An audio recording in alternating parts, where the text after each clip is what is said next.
At ito na guys, ang kaganapan. Kung makikita ninyo, ayan oh. Isa ako sa mga parents na masaya. Nag-graduate ang mga anak.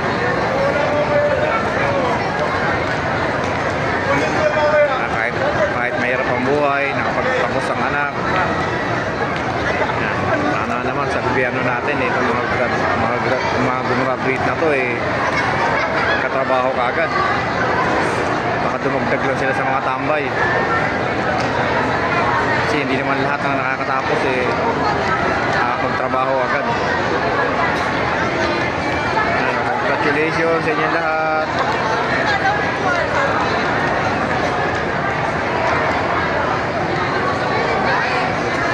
Proud parents.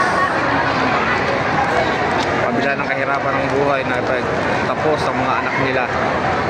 Anak namin, yan. Congrats anak.